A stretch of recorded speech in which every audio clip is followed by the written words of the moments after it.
All right, well, let's rock. Happy Monday morning. Happy Monday morning. Welcome to the Rising Phoenix Business Community. We are glad you're here. And I am Sandy Corrigan. I want to introduce my co-host for the day, Chuck Blakeman. Woohoo!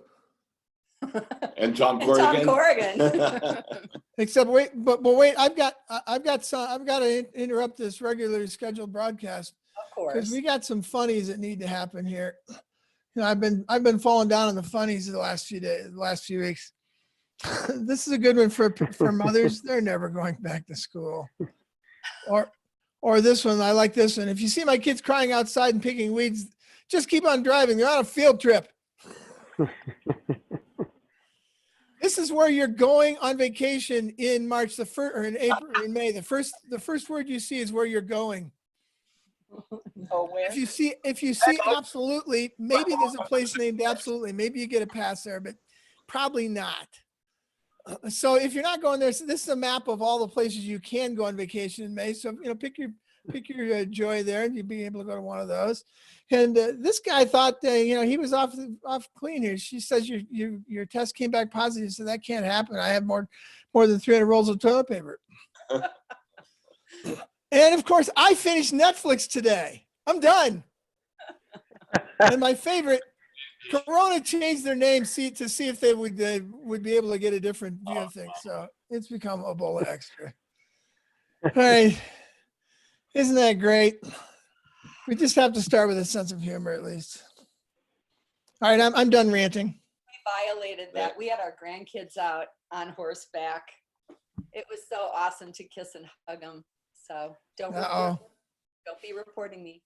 Well, we're not in a county where they have a reporting line. That's true. In our county, they just don't care. Because we have 26,000 people and 43,000 horses. Yeah, you live in the middle of Kansas or something. Anyway, take it away, Tom. What are we going to do today? There's a quick rundown of the format of this broadcast today. We're gonna hear from incredibly visionary and inspirational story. Just a teaser from Mark Willis, who I'll introduce here in a moment. Then we're going to have a business owner share how they've used their present circumstances to adapt, pivot, and to make lemonade out of lemons. I saw a post from a friend this morning. He thought he ordered 10 limes, but he got 10 pounds of lime. So he's trying to figure out what to make limeade. And then we move into what we call the Bottleneck Segment. 2 or 3 people sharing great opportunities or obstacles that they're facing right now. Opportunity, challenge that they just don't know how to put their arms around. And then we'll allow you and us to help them get clarity and ideas to overcome their bottleneck. And then we're going to ask you to share what we call a BFO, blinding flash of the obvious. Or a big aha that you got from today, something that you can apply in your life and business. And then we'll end up with a quick reminder to apply what we've learned and to talk about why business community is so incredibly important in this ongoing time. And that's our show today. We're excited to have you on it. Excited to have Mark with us today as well. And we're gonna get right in with Sandy. So some of you might be asking yourselves, what's a Rising Phoenix business community? And when we got this idea, just a few weeks ago about how can we impact, how can we help business owners, how can we help people have hope and inspiration during this time, it reminded us that the Phoenix story is really one where the Phoenix lives about 100 years and then settles into a nest surrounded by flammable wood and burns itself up so it can become something new and amazing and powerful. And I don't know about you guys, but I have certainly had moments in my life that felt like I was going to burn to death. And then out of that emerged the most wonderful part of my life. And so now I'm a little bit better at having that perspective as I go into something difficult. And we've really tried to maintain that and create an environment where you can think about that. Like, what are you going to become after this and how excited can we be? So Chuck, do you want to ask a great question so we can all participate this morning? Yeah, I'd love to get all the rest of you sharing some of your funny cartoons, your bad memes, your clever jokes So I'd love you to throw those. You can sort of throw a URL in the chat room, or you can just throw your joke in there, or the meme itself if it'll fit. But love for you guys to just share your things that we're trying to make fun of, or at least have a good spirit about the time we're in. So we got to keep it light. Got to keep finding the bright side of all this stuff. So I'd love for you guys to share your fun stuff in the chat room. Awesome. Thanks so much. Yeah, please join us on this. This is the time where you get to participate. Yeah. And before you announce Mark, hey, Mark, I want you to, he's on here. I know I saw him, He is right? on here. I've got my Austin coffee mug this morning. I'm drinking my green yummy tea out of it today. Just in honor of Mark, since he lives in that area. So we met Mark Willis a number of years ago with Keller Williams Realty. Mark is the former CEO, Keller Williams Realty International, and founder of the Willis Family Foundation and the Mark Willis Leadership. He's a business leader, investor, a philanthropist, and lifestyle activist. Last year, Mark faced one of the greatest challenges of his life and chose to shift and move forward in the midst of that. Mark lost his wife to an aggressive form of breast cancer. And out of that, Mark founded the Willis Family Foundation to both honor her memory and to provide financial resources to canine early cancer detection programs across the U.S. Mark explained to us that they found that dogs can detect cancer way before our best science and best technology, which is pretty exciting. In early 2020, Mark began to write his first book, which is perfect for this time in our world, titled The Call to Evolve, A Guide to Climbing to Your Highest Self. So let's welcome Mark Willis. Yeah, so Mark, unmute yourself so we can hear all you have to say to us today. I wish we could all like clap. We could do this, right? All right. Well, thank you, Sandy and Tom. I'm really delighted to have a chance to reconnect with you all. It's been years since I've seen you, and it's terrific to just see your smiling faces, even if it's on Zoom. So thank you for the opportunity to speak this morning. I want to thank everybody for giving me a few minutes to kind of hear this story. And I'll share a couple things, and that is that, I just to give you a real quick 30-second background, I spent my whole life in the real estate industry. For some crazy reason, I knew that I was going to be an owner and one of the leaders of the largest real estate company in America. And in the late 80s, early 90s, I met Gary Keller. Keller Williams was just starting up. I remember launching Keller Williams in the Denver market in '93. If any of you were at Keller Williams at that time, you'd probably know me, because I was the guy who happened to be the sponsor for Tom Colwell, who was the guy who started the Colorado region of Keller Williams. And then we built the company to be the largest in the world. And at one point I looked up and, we had 115,000 agents. We were the largest in the world. We had started from nothing in Austin, and I had hit all of my personal and professional goals at about 51, 52 years old. That's a dangerous place to be in life. It actually caused me to have to reinvent myself, and I love the opportunity of being able to reinvent myself. But the main thing it did was it helped me get a kind of an awareness level about where I was energetically. And so I went on this journey, and I call it my years in exile. I don't know if you guys have studied Churchill, but Winston Churchill in the early 1930s, 1929, he had his period in exile. And he said that every prophet has to come from society, but also every prophet has to spend their time in exile. And so I've had a few years in exile, and here's what I'll tell you.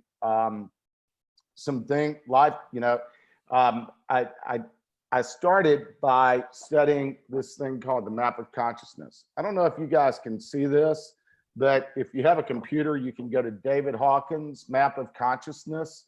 David Hawkins took our energetic expression and what we're focused on.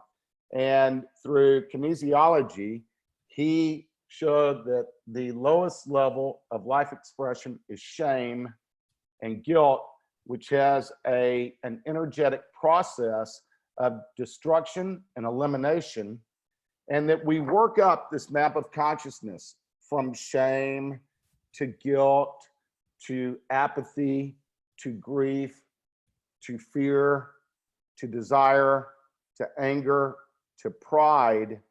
And all of those energy expressions have a vibratory field or an attractor energy field that brings us outcomes that are less than what we're capable of. It can bring conflict, it can bring craving, it can bring enslavement, it can bring addiction, it can bring withdrawal, it can bring destruction. And none of those energy fields actually produce what we're capable of and allow us to express our inner genius. So when we get to courage, which is right here where it gets green, when we get to courage, we're at the level of empowerment. And so I spent about 5 years reading and rereading and rereading the book Letting Go and the book Power versus Force, because what I wanted to understand was, how do I express my energy so that I have the best life possible and I manifest the highest good possible? So my mission statement in life is to manifest the highest good possible in every situation. And I've used this map of consciousness to have awareness about the patterns that I fall into that don't support the life energy that I want to attract. And I'll tell you, I learned a lot about myself, not as I watched what I was feeling, but as I really paid attention to what I was doing, how I treated people, how I behaved under all different circumstances when I got crushed or I got squeezed. There's a saying, and I saw the first time I saw this at a Wayne Dyer retreat in Maui. And he said, when you get squeezed, what comes out of you? And when you get squeezed, if you're responding with stress, if you're responding with anger, if you're responding with attachment, that's what's inside of you. If you squeeze an orange, orange juice is going to come out of that orange. So I began to pay attention to how I got squeezed and what happened to me when I got squeezed. I found out a lot of things about myself that I wasn't ever wanting to consciously acknowledge. The one thing I found is that when I get squeezed, I withdraw. I don't know if you guys can relate to that, but I found out that when I get squeezed, I have trouble letting go of my attachments. When I get squeezed, I can respond with anger or aggression. When I get squeezed, I can respond in ways that don't produce the return of energy that I want to experience. And so along the way, I thought, well, this is a great thing to learn. This is self-awareness. Now, you guys know that the conscious mind is like an iceberg. The mind is like an iceberg, rather. The conscious portion of your mind or your brain is only the tip of the iceberg. We don't see everything underneath. So I really began to focus on what happened when I got squeezed and how I behaved, so that I got self-awareness. And as I've gotten self-awareness, I can tell you that I've had an interesting journey, because as I was becoming more self-aware, my wife of 35 years was diagnosed with breast cancer. And that was in December of 2018. I want you to know that she was one of the most obedient females I've ever known about following doctor's orders and getting a mammogram every single year, like clockwork, sometimes more frequently than once a year. In April of 2018, she had a mammogram. In December of 2018, she felt a lump. We were at dinner with a dear friend who's a radiologist. He said, come in my office on Monday morning. She went in Monday morning. 2 weeks later, after 2 surgeries, we learned that she had highly advanced stage 4 breast cancer, and she passed away 5 months later. And I literally, a year ago at the same exact time, was in this same exact home, quarantined with my wife while she was dying of cancer. And what I found is that that journey, as difficult as it was, I didn't learn the lessons. When she passed away, I actually moved out of our home in Austin, bought a condo downtown in the W in Austin, did everything I could to distract myself, didn't process any of the energy. And here I find myself, you know, basically 10 months later at the same house, quarantined, and I'm having to process a lot of the grief that I didn't process when she passed away and when she was ill, because I was just running from it. And that's brought out a certain clarity for me about my life, and it allowed me to process some feelings that were very difficult and very painful. And I can tell you that the most important work we do is the work we do on ourselves. That's one of my beliefs. And I've had to do a lot of self-work, and I can tell you this coronavirus pandemic COVID-19 pandemic has been one of the most useful periods that I've had for processing grief that I probably wouldn't have processed before. And so I just want to share with you that crisis brings, and this is a crisis we're in, and crisis either brings out the best in us or it brings out the worst in us. I think as a collective society, crisis always brings out the best, because you see the good naturedness of our fellow humans, and you begin to experience how communities come together in crisis to support one another.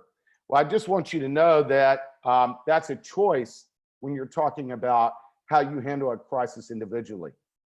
And if you'll use this crisis to really nurture what's inside of you and to begin to release some of your external attachments, you'll begin to get in flow with your true nature and your inner genius. And I think that's a lot what this map of consciousness does for us, is it allows us to reside in our higher self versus recognizing when we're not in our higher self and we're expressing our lower self energies. And I can tell you that what there basically are 3 different rules that I live by to try to understand the energy that I have. One is to just create awareness about what's happening when I get squeezed. That's number 1. Number 2 is something that I heard from the time that I was a little boy. My mother said it to me, and I've carried it with me my whole life. And she would say, "Mark, do right and fear not." For you guys right now, what I would say is that you know what's right. You know what's good.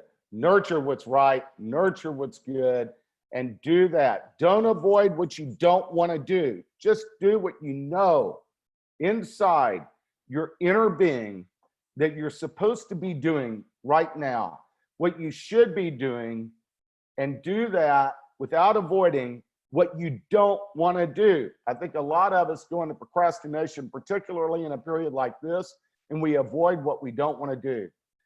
And then look inside just with a gauge of awareness and use that Dr. Hawkins map. You can find it at Map of Consciousness, Dr. Hawkins, on a Google search. And one thing I would say is that this is the greatest opportunity to look inside your inner circle. And that's how I've used this period. And that is understanding that, you know, our inner circle, the 5 people that we spend the most time with, the 5 people that are our closest relationships, really represent our projection into the entire world. Our income, our ceilings, our opportunities, our focus. So use this time. If you're not happy with what's going on, use this time to really look at who's influencing you the most and how you're being influenced and what matters. And in your relationships, who are you following? Who are you listening to? And who is creating an unlimiting world for you so that you can soar and be the best that you can be? I know that I was only given 10 minutes and it's hard for me to talk in 10 minutes because I have a lot to say, but I want you guys to know that I think Tom and Sandy has something that is planned where I can kind of share my book, The Call to Evolve. The book is really, it's about climbing into your highest self, yes, but more than that, it's a guide for getting back on track. You know, I think with the coronavirus that we have all kind of hit a moment where, you know, our rails, if we picture ourselves going down a track, they kind of got diverted, or they came to a dead end, or they've been doing a cul-de-sac. I think for me, I was, I guess, career-wise at the very top of my career 5 or 6 years ago, and I left that career to go pursue the next phase of my life. And I can tell you that it took me quite a while to get to where I felt like I was back on track. This is a book that tells a story about how to get on track in life, but how to get on a track that resonates with, first of all, what the highest expression of your inner genius is. And we all have inner genius. And so what I want to say is that it helps you understand energetically what's going on. It creates awareness about what you do, how you respond when you get squeezed. It brings you the tools that you can use to continue to make forward momentum and progress. And I tell a lot of stories about where I get cul-de-sacked and where I've seen other people get cul-de-sacked, but also where I've been unleashed and where I've soared. And the one thing I've learned is that most great things that I did unconsciously. I didn't do them consciously. And when I say that, what I mean is that when you do great things unconsciously, it's because you're aligned with your divine nature. And my hope for you all is that this crisis brings out the best in you, that it allows you to express your own inner genius in a way that's authentic and genuine, and allows you to be the very best person that you can be so that you're equipped for what's next. Because on the backside of this, there is going to be the biggest wave of opportunity that we've ever seen. I do believe structurally that how we do business, how we interact, at least for the short term, is going to change. And I think that there's going to be some pretty significant element of change that's going to occur for all of us for the rest of our lives, compared to how we knew life before, because I think that there's been a little grain of fear that's been introduced about safety. I think, you know, a lot of people live life as though life is a certainty and death is an uncertainty, when in fact, death is the certainty and life is the uncertainty. And as we live, we don't want to be a lesser version of ourselves than we are. So I'm going to close with one quote that Brene Brown had that really, it gave me a sense of inspiration. Most people amount to nothing in life because they're afraid to step away from the crowd. They put up with what is common to almost everybody where they are, till they lose their identity. I think that this pandemic is an opportunity for you to get in touch with your identity. What happens is that we tend to surrender everything to the crowd, including our personalities. And Mark, thank you for not following the crowd. well, I never have followed the crowd. I'll tell you, I wrote down all these things that I've learned about myself, and I sound like an awful person when I share some of the thoughts that I have and some of the responses that I can have to situations that I don't like, that don't align with my preferences. And realigning so that you're moving within your preference zone is not easy. That's why I say the most important work you do is the work you do on yourself. And this work isn't easy, but if you can learn to let go of your attachments, if you can learn to be neutral, not say that something is good or bad, right or wrong, not judge it, just allow it to flow through you, you'll find that life becomes a whole lot more fun, even when you're quarantined, even when you can't see the people that you love, even when you can't have a hug and you crave one, you're still capable of being okay. And for me, that message inspires me and uplifts me. So I know I only had a limited amount of time. Thank you so much. We're going to have Mark back. We're Yeah. going to do an entire show with Mark, and leave time for you to ask him questions, because boy, he has stirred up a whole bunch of questions in me today. And thanks for leading the charge about awareness, because now's a great time for us to become aware. So thanks again, Mark Willis, for joining us today. And- Appreciate you. My pleasure. I appreciate you guys, and I'm Thank so you. happy to reconnect with you. Thank you. And Aaron, stick whatever contact information for the organization and for Mark and you in there. I think Aaron's on the call, or Mark put it in the chat box. I'm also Facebook Living this. So thank you so much. It's awesome. My pleasure. And let me just say that if you'd like to learn more about the foundation, you can go to Willis, WILLIS, familyfoundation.org. And the whole story is there. And you can learn about some of the promising work that we're doing with the University of Pennsylvania. And I can see that Aaron's already posted it in the chat, so you guys can go to that. But there's a lot of good work we're doing. Final comment, I was told that cancer had been in my wife's body 15 to 20 years. And that was at the end, and they didn't detect it until it was too far gone. Had she gone to an internal medicine doctor who had a cancer detecting dog in his office, they would have found that cancer 12 to 15 years ago. All right.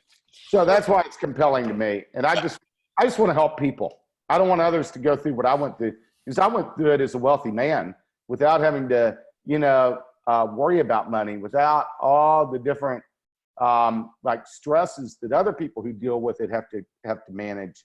I feel as though, as horrible as the situation was, at least, I didn't go through some of the stress that I know others have experienced, and I'm grateful for that. Thank you, Mark. And somebody asked in the chat, this whole episode's recorded also and will be on the risingphoenixbusinesscommunity.com site. So you can listen if you've just jumped in. You can listen to this whole piece and also find out more about Mark and what he's doing. So thank you. I know your time's precious, so thank you for being here Thanks, today. Mark. Talk to you again. My pleasure. You guys enjoy. I'm honored. Thanks. Have a great day. All right. We're gonna move to another story of a small business owner that's made the shift. Let me introduce Mariah Runkle. She's the CEO and Regional Director of Step Therapy Pediatrics. They offer occupational, physical, and speech therapy to children with special needs around the Denver area. And before the lockdown, they were serving 250 clients per week. So Mariah, glad to have you with us. Tell us briefly, this is who we were, this is what happened when the COVID hit, and this is what we're doing now. Yes, definitely. Thank you. And thank you for having me today. It's really an honor, and it's awesome to see all of these wonderful faces come together in this community. My goodness, we need it more than ever. So thank you. And thank you for the introduction. So I won't go too much into that. Before everything happened, my business maturity date was set for March 31st, 2020. And that was going to be marked by the 250. So we were almost there.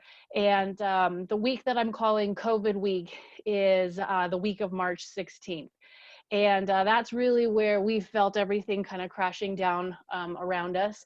That week we were scheduled to see 236 families, which was a record for Step Therapy Pediatrics. We were so close to my business maturity date. I was set to go on vacation April 19th. after that. So there was quite a bit that was coming down. We had 236 scheduled between 2 locations, had a really bustling team all around me. We had about 23 employees, and COVID week, we arrived 59 families. That was less than 25% of the service delivery that we were supposed to do. But even though there was a lot of uncertain things that were happening, I really do think that my STEP team, I call them the STEP team because they're STEP therapy pediatrics, really, I really commend them. That particular week, everybody was watching the insurance companies. We saw the red tape lift around telehealth. We launched our very first telehealth session that Wednesday. I had a therapist pro bono her time in order to launch a platform.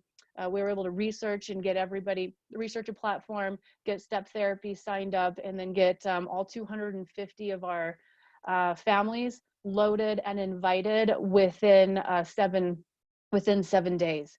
And I really commended my team for that, because one of the things I did is I said, hey, you know, we're going to be going through this and we're probably going to be transitioning to telehealth. Leadership team really leaned in, and I said, okay, therapists, we have to let go of our administrative team. We did have to lay off 3 of our administrative team members, and they were doing reception. But then the operations specialist and then 2 leadership, including myself, were leading in, and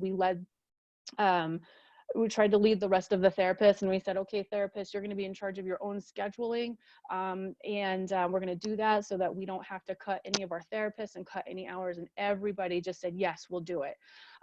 So the first pro bono telehealth session went Wednesday of COVID week, when we arrived only 59 sessions. The next week, we were in a transition week where we had planned to effectively transition 100% by that Thursday. We unfortunately had one of our therapists get really sick with COVID-like symptoms on that Wednesday. And so we decided to shut down early, sent her home. She's effectively recovered very, very quickly, and she's well and better. So thank goodness for that. But the following week, we were able to arrive 123 families. So we were back on board. And then the following week, it just has been going up from there. We've had to do a lot of system development and a lot of system pivoting and bringing everything online. I think I learned a lot more about a DocuSign than I ever thought that I would, because we had to put everything online. And we've really found a lot of silver linings. This past couple of weeks, our census numbers are around 173, 162. So we're operating at about 70 to 75% of what we would normally do.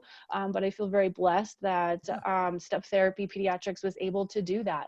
And I really do commend the therapists in my team for really leaning in and taking the initiative that and working a little bit harder, donating more of their time in order to do the service delivery. It did get some questions like, I'm working work, but I'm getting paid the exact same.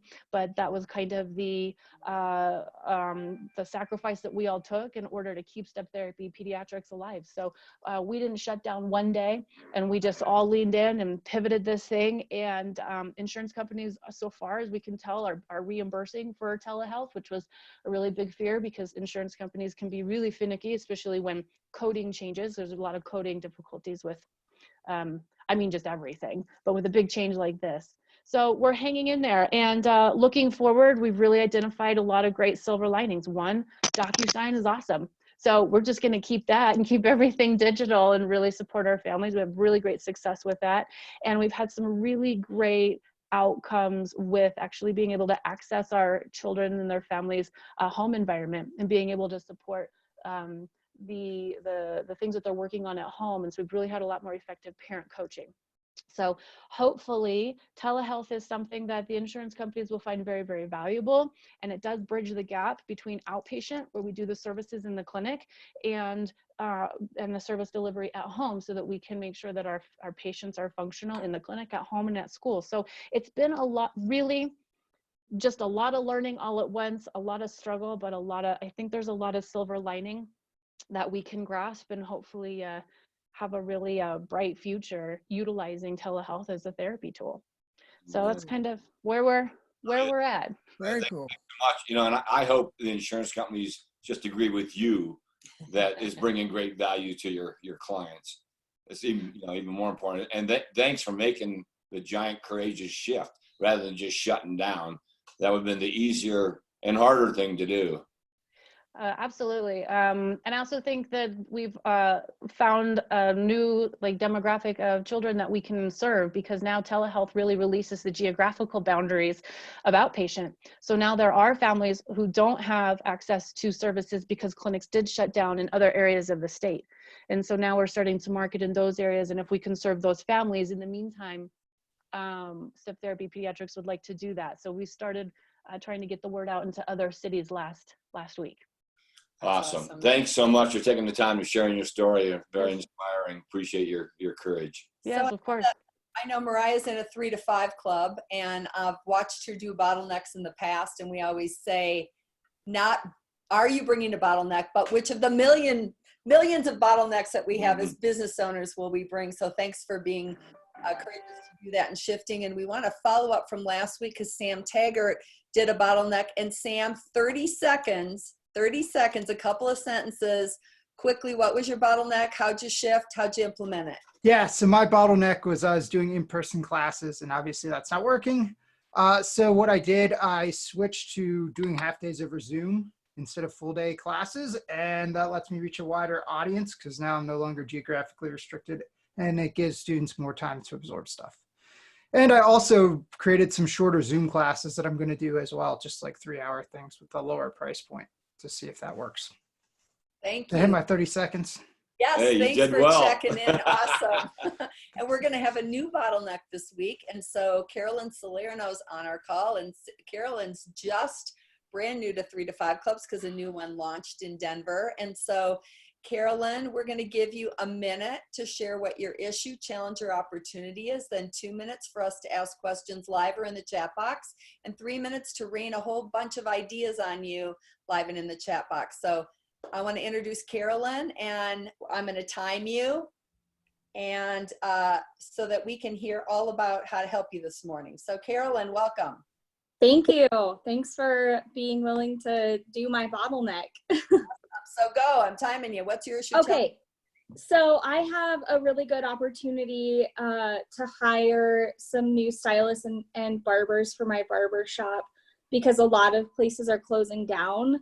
And so I have a good chance to hire them and bring them in as well as get new clients. But my barbershop is private, and so we don't do any social media, and I'm just wondering how to attract the people that I want to work for me and the new clients during this time, even though I have no social media and no online presence for my business. Great. And so we're going to spend a couple of minutes, and again, you can put it in the chat box or jump in, unmute yourself and jump in. We're going to ask clarifying questions so we can really understand. This is where we rely on the wisdom of crowds. And so please not about solutions yet. So let's ask questions to get real clear about Carolyn's issue. I have a question. When you say you're private, what is that? How does that affect not having social media, I guess? So we want to maintain a level of exclusivity and a level of intrigue for members coming in. Like, we want it to be a safe place for them. And so having it private allows a sense of status, and we cater to high-end clientele. And so we just added kind of a lockdown on social media so that our clients have a sense of safety with our club. Any other questions? I have a question. What are you currently doing to try to reach out to people? Are you doing anything? So I just started a barber club on Facebook. So like getting a bunch of barbers from around the country, not just in Colorado. And the goal is to inspire, to be inspired, and then also to network, and somebody knows somebody who needs a job. So Carolyn, in the chat box, we have people asking, it sounded like you're, how many new stylists are you seeking, and you're seeking clients, right? 2 questions, right? Yes. So seeking, stylists are you seeking? Seeking 2 stylists. they have to be barbers or be willing to be trained as barbers. And I can do part-time or full-time, and I can also do booth rent or commission. So I'm really flexible. I don't have very stringent rules that I need to follow. And do you have contact with all your existing clients? Yes. I keep in contact with them. I've kept in contact with them this whole time. And then asking them for if they know anybody that needs a job too. Perfect. And now we get to rain ideas on Carolyn. Chat box or jump in. So what are you seeing for her?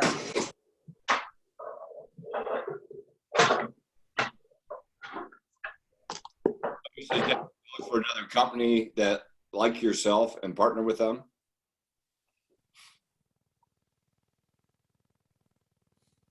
Any other ideas for Carolyn? Carolyn, I've seen exclusive clubs be able to advertise around their exclusivity. So be able to say, we have a really exclusive process. So you're advertising that piece to attract people, and then you can put them through whatever your screening process is to have people join. Carolyn, we've got Shane Conant. He's an insurance agent, but he also owns a couple salons, and he was telling us, he's in one of the 3 to 5 clubs. He was telling us, I think last week or a couple of weeks ago, that he had a lot of people applying to work for him that he didn't have room for. So we're going to connect you with him. Megan, if you can put his email address to give that to Carolyn, that'd be great. I don't seem to have it in my Rolodex, but that'd be a great connection for you, because he might have people that. Of course, Carolyn, that the best way to advertise is personal referral, and existing clientele, and say, I want to work with more people like you who can introduce me. And also, Jean said, how about a Catalyst event? This would be probably when we're open, unless you can do a Catalyst Zoom event. Head on candidate sites. Tom Fanning definitely sharing this with current community, a client's prospect, from the standpoint of adding new added value to all this. I love the client referral program. We were talking last week about many people on this call are givers, so go find other givers. Go give together.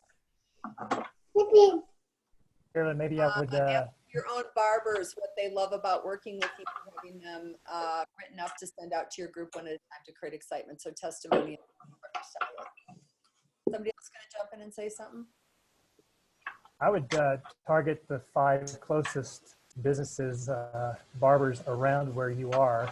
Some of these guys are going out of business, which is sad. But perhaps it's an opportunity for you to pick up their people.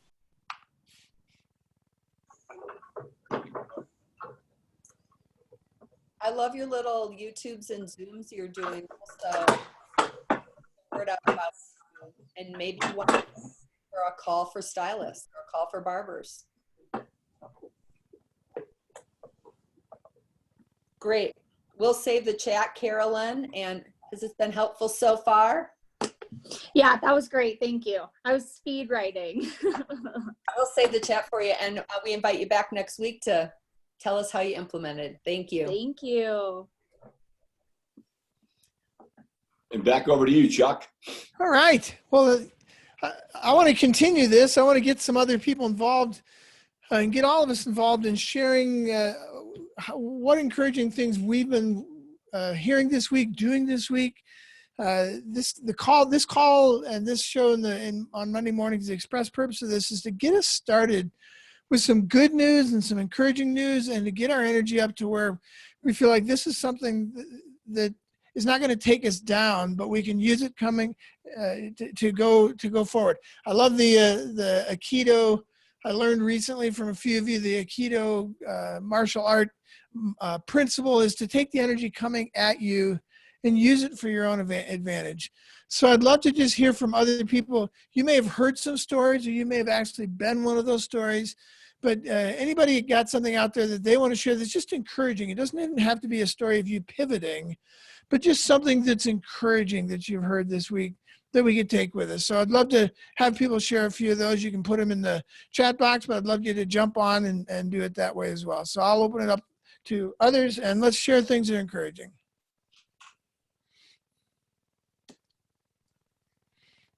Jim Martini put in the chat box, I'm grateful that most of the public discussion has moved on to reopening. I think that's a positive thing to challenge ourselves as human beings. We press ourselves out, and so we got to do it sensibly, but we also have to begin to look at how do we get back out there.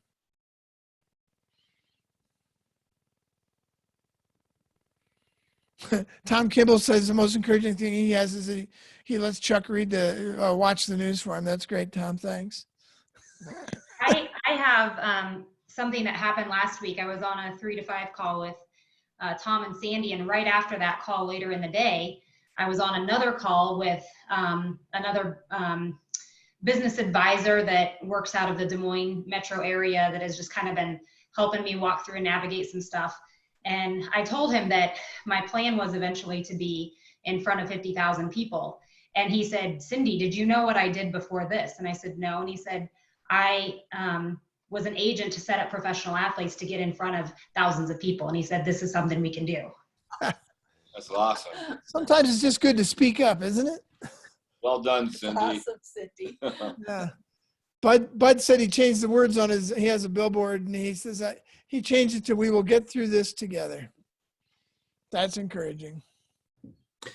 So part of our portfolio is apartment buildings. We have 2 24-unit apartment buildings, and we were anxious to see what the, who was going to pay rent. We have those numbers for April. Of course, we're not quite in May yet, but in one of the buildings, there was only one person unable to pay rent. And in the other building, there was only one person who was able to pay half of the rent. So that's a lot better than the national average. Yes. And we took that as a good sign. That's great. And Nathan wrote that reminder that today small businesses have another $320 billion in funding that's going out. That's probably going to be gone in 2 days. That's the bad news. But the good news is that the reason it's going to be gone in a few days is there are millions of applications that are already in for people who could get some healing and some gap, some bridge for the gap to keep them moving. So that's encouraging. And let's see, the garden nurseries are experiencing a huge spike in demand for edible plants and seedlings. Absolutely. I think one of the encouraging things, and Chris Titson, I don't know if he's on the phone today or not, but he's probably flipping out. There's all sorts of news about gardening in the inner city and how we're going to be moving toward that to actually farm our yards. And that's encouraging. Marlon just launched a solidarity campaign to help every business owner across the country unite with reopen signage at no cost to the business. So Marlon can put his contact down there. Yes. And Bart had pizza delivered to the hospitals with the help of another vendor. So really cool, abundant things going on. Carolyn, what's the name of your business? Somebody wanted that on there as well. I just put it in the chat, but it's Barkeep Barber Club. Yeah, we're seeing a lot of people planting gardens that they never planted before. And so that's healthy in all kinds of ways. Hey, by the way, if you're in the Denver area, I've got some nicely aged manure you're welcome to for your garden. Always willing to help. Free fertilizer. That's great. Bart says he reached out to his clients who are real estate clients and had pizza delivered to the hospitals. He recruited those clients to help figure out how to get money and energy and time to get pizza to the hospitals with the help of another vendor. They were all encouraged and took some pictures and thanked him via Facebook. That's a really encouraging thing. Great to see people coming together. Tom Fanning says from 60 Minutes, Jim and Ford have pivoted in 3 weeks to be churning out ventilators by the thousands. So we're seeing all the face mask and PPE equipment, right? From just the smallest of local people to big corporations helping. Cool. Well, that's really, what was that? Tom Kimball says, I'll take some of your SHIT. Excellent. Excellent. Yeah. And it's not often you get some free crap with no extra charge. Yeah, so we're looking for encouraging stories, and on the risingphoenixbusinesscommunity.com website, there's a sign up to be featured. There's also a sign to refer a friend. If you do refer a friend, tell us why, please. We'd like to know the story. If you want to be featured, tell us why. We're looking for pivot stories, you know, of shifting like we've heard today. So, and what else can they get at that site, Tom? We have the latest version of the survival guide. It's a guide to how to hold on to your money, get access to money during this time as a small business owner. All the places, whether they're governmental or from corporations, that are offering grants and money to keep you alive and thriving during this time. And Chuck, what's the latest version we've published? Well, we're in version 6, but version 7 is probably going to come out today or tomorrow. And there will be a lot of new information on that one because there's tons of confusion for the few millions of business owners. It's basically going to be 1 out of 15, somewhere between 1 out of 10 to 1 out of 15 business owners, small business owners in America will have gotten a PPP loan. And virtually none of us know what part of it is actually forgivable. There are some clear pieces to it. There are some things we know are forgivable. And then there's all kinds of things that we have no answers on yet. So I've got some questions into some people at the SBA who know that I'm annoying. And so they do respond to me because if they don't, I'm just annoying. So we'll see how that goes. And some other people are getting some answers to that stuff as well. And then this podcast will be up on the site. Somebody mentioned, is this being recorded? They're all recorded. They're all put up here. So you can see we're keeping all of them on here. And again, to Sandy's point, we'd love you to sign up. Just hit the Be Featured button and sign yourself up to show us a story of pivoting or to do a bottleneck like Carolyn did today, or to nominate somebody else. This isn't a time for us to sell our wares, even though our wares might be incredibly helpful to other people. It's really just a time for us to share how we've pivoted. Thanks, Chuck. Yeah, I went to access some of that last week and ended up getting referred to the redundant Department of Redundancy. Ended up wasting 2 hours online talking to no one about nothing that mattered to me. So I hope you have a better way. And I'm looking forward to version 7 of the guide to lead us through that. Lastly, from me, you've heard us refer several times to 3 to 5 Club. It's one of the offerings from the Crankset Group. It is we gather up to 24 small business owners in a group for mutual support, community connection, and awesome content that's, in my perspective, over a 2-year period, the equivalent of a great master's degree in business management and leadership. So we encourage you to go to 3to5club.com and check us out. We have clubs growing all over the world at this point. Yeah, and it'd be great if those of you who are in one, because I see many 3 to 5 Club members, throw a little piece in the chat box about how you've benefited. We have clubs in Ireland, in Africa, and all over the US and looking to bring more. So it might be great for you to hear from people who are already in them benefiting, not just from us. So thanks.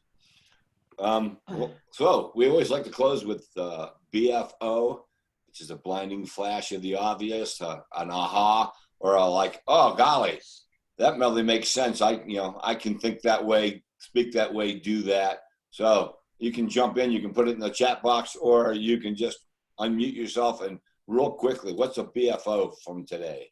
it's like an aha. A V8 moment. I could have had a V8. For me, the statement of certainty, that we treat life as certain when in reality only death is certain. So just kind of the changing of what you should fear or what I should fear. Thanks, Matt.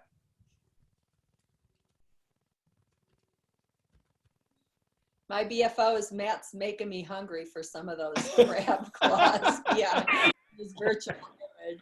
You can have some Dungeness if you want. I can have some virtual food. Anyone else? BFO? Don't be afraid. Love the digital tablet story. Let's see. When you get squeezed, what comes out of you? Posting this in my office. Thank you so much. Contemplation is good, even if it feels bad at first. Yeah. I've noticed in Ireland, in our own area, any business at all that's mentioning that they're going back they're getting fantastic responses in social media, everything. So I think they're giving people hope when they see some sort of normality coming back, and I think we can all learn from that. So we need to get that, that news out there, even if it's only part of our business. Let people know. Thanks, John. I'm excited to look at the map of consciousness. Excellent. Thank you. Here's a typical Tom Kimball BFF. Free manure is not a crappy offer.